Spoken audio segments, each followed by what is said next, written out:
กับเข้ามาระยะนี้จะนำเสนอให้ทานได้ติดตามการแก้ไขบางสภาพปรากฏการณ์ย่อท้อที่เกิดขึ้นอยู่ในสังคมซึ่งมื้อนี้ไปเบิ่งกันที่ทางค่ายคุ้มครองดักสร้างปกสแขวงไซยบุรีได้ประกาศอภัยโทษให้แก่นักโทษ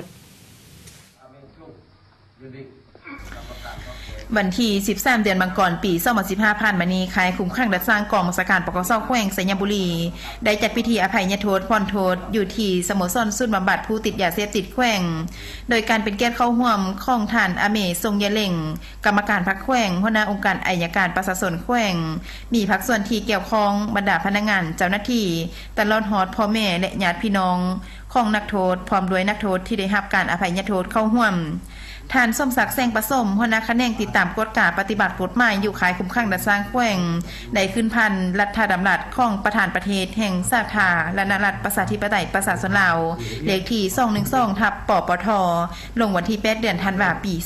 2014มาโดยการอภัยโทษให้แก่นักโทษที่มีความก้าวหน้าในทั่วประเทศเนื่องในโอกาสการเฉลิมฉลองวันสถาปนาสาขาและนรัฐประชาธิปไตยประชาชนลาวครบรอบ39ปีคือวันที่2เดือนธันวาคมปี1975วันที่2เดือนธันวาคมปี2014นักโทษที่ได้รับการอภัยโทษผ่อนโทษทั่วแขวงไซยบุรีในครั้งนี้มีจำนวน31คนหญิง4คนซึ่งนักโทษที่ได้รับการผ่อนโทษส่วนหลายแม่นในข้อหายาเสพติดจำนวน19คนหญิง4คนนักโทษข้อหาทั่วไป12คนผู้ต่างหน้านักโทษที่ได้รับการอภัยโทษได้กล่าวแสดงความรู้สึกดีใจที่ได้รับการอภัยโทษผ่อนโทษในครั้งนี้พร้อมทั้งแสดงความรู้บุญคุณต่อการจัดตั้งภาครัฐและเจ้าหน้าที่เกี่ยวข้อง